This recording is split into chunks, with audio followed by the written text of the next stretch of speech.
sur les retraites, il se trouve que c'est un sujet où l'action publique a agi. Hein, et donc, il y a quelqu'un que tout le monde a oublié, effectivement, qui s'appelle Lionel Jospin, qui avait mis en place un fonds de réserve pour les retraites. Ce fonds de réserve, il est doté de plus de 30 milliards. 35, je dirais même. Voilà. Ouais. Mais il y a des engagements qui fait que bon. D'autre part, les systèmes de retraite complémentaires ont eux aussi des fonds de réserve. Et le président du Conseil d'orientation des retraites, qui est censé être quand même la personne qui connaît le mieux l'état des retraites en France, nous dit ces fonds de réserve, leur total c'est 116 milliards d'euros.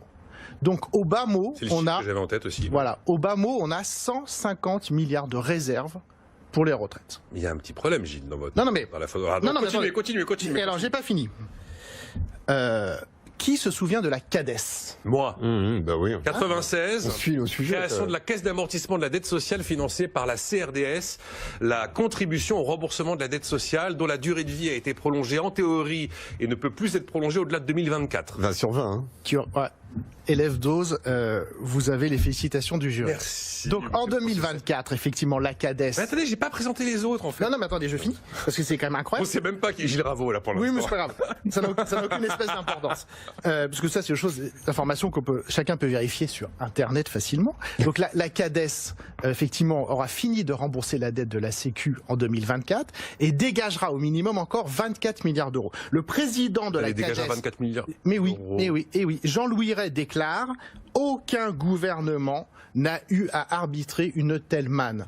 Donc ce que ça veut dire, c'est qu'en fait, et donc c'est là qui est quand même sidérant, je suis désolé de décevoir tout le monde, mais en fait il n'y a pas de problème de financement des retraites, et je pourrais continuer longtemps comme ça en expliquant qu'avec une politique d'emploi un peu moins débile, en créant des emplois et en augmentant les salaires, on finance les retraites mais hyper large. Et pourquoi ?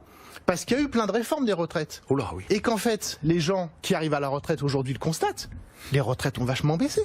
Et en fait, le vrai problème des retraites, c'est la pauvreté des vieux, qui va arriver de façon évidente dans les prochaines années.